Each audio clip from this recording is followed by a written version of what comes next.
In this session, we'll explore slack variables. Let's consider a very basic problem in mathematical logic, and that is, how do we define inequality? And if we go back to very basic mathematical logic from which natural numbers arise, what we see is this, is that the definition is for any number, for any natural number, so that's 0 and larger, and for any other natural number,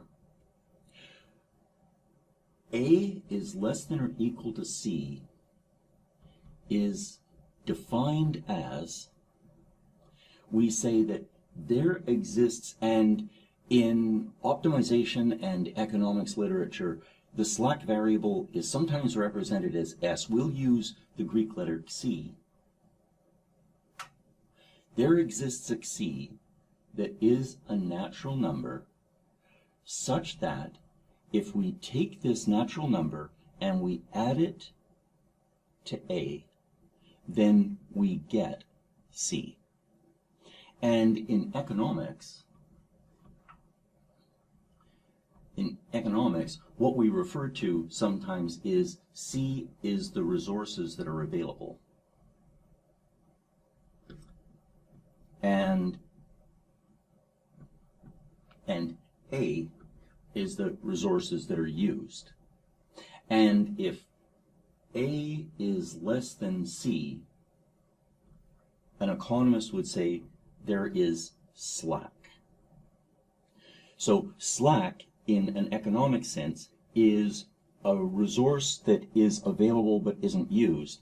In mathematical logic, the slack is what you add to a number that, in order to create this equality constraint. So now, with that thinking, what we can do is we can then change an inequality into an equality. So what we can say is that if we're given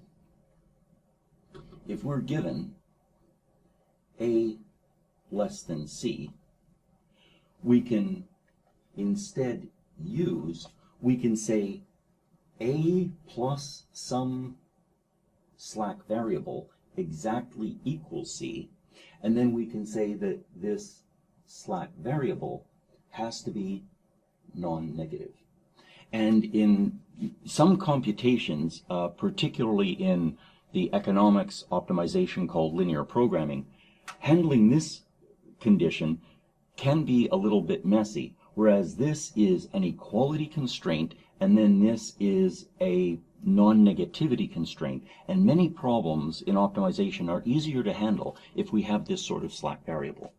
Now, we've come across the word slack in another sense, and the other sense of that is complementary slackness. And in complementary slackness, what we have is, let's consider two conditions, and this is A equals 0, and we'll say and or, so that's our inclusive or, and or C equals 0. So what we know is that one of these two at least is 0. It's possible. So we say that these are complementary. And